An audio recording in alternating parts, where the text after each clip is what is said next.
अली नाम के एक लड़के को पैसे की सख्त जरूरत थी। उसने अपने मालिक से मदद मांगी। मालिक पैसे देने को तैयार हो गया, पर उसने एक शर्त रखी।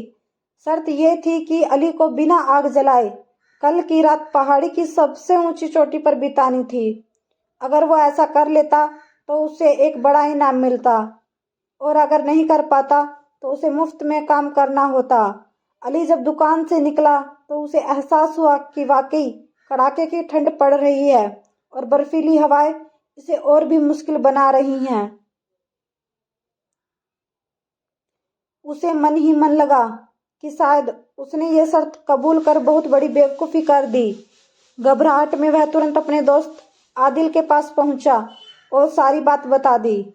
आदिल ने कुछ देर सोचा और बोला, चिंता मत करो, मैं तुम्हारी मदद करूंगा। कल रात जब तुम पहाड़ी पर होगे तो ठीक सामने देखना, मैं तुम्हारे लिए सामने वाली पहाड़ी पर सारी रात आग जलाकर बैठूंगा।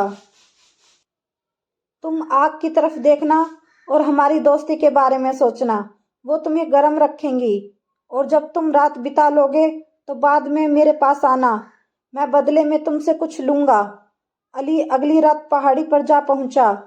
सामने वाली पहाड़ी पर आदिल भी आग जलाकर बैठा था। अपने दोस्त की दी हुई हिम्मत से अली ने वो बर्फीली रात किसी तरह से काट ली। मालिक ने शर्त के मुताबिक उसे ढेर सारे पैसे इनाम में दिए। इनाम मिलते ही वो आदिल के पास पहुंचा और बोला, तुमने कहा था कि मेरी मदद के बदले में तुम कुछ लोगे, कितने पैसे चाहिए तुम्हें? आदिल बोला, हाँ, मैंने कुछ लेने को कहा था, पर वो पैसे नहीं हैं। मैं तो तुमसे एक वादा लेना चाहता हूँ। वादा करो कि अगर कभी मेरी जिंदगी में भी बर्फीली हवाएं चले तो तुम मेरे लिए दोस्ती की आग जलाओगे।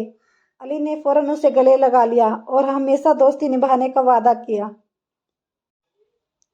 फ्रेंड्स, कहते हैं दोस्ती ही वो पहला रिश्ता होता है जो हम खुद बनाते हैं। बाकी रिश्तों के साथ तो हम पैदा होते हैं।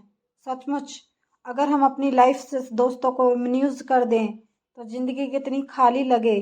दोस्त होने का मतलब सिर्फ खुशियाँ बांटना नहीं होता। दोस्ती का असली मतलब अपने दोस्त का उस समय साथ देना होता है जब वो मुश्किल में हो, जब उसे हमारी सबसे ज़्यादा ज़रूरत हो। क्या आपका कोई सच्चा दोस्त है? बिल्कुल है, वो वही है जिसके आप सच्चे दोस्त हैं। और अगर नहीं है तो सबसे पहले आपको एक सच्चा दोस्त बनना चाहिए। अपने आप ही आपका एक सच्चा दोस्त बन जाएगा।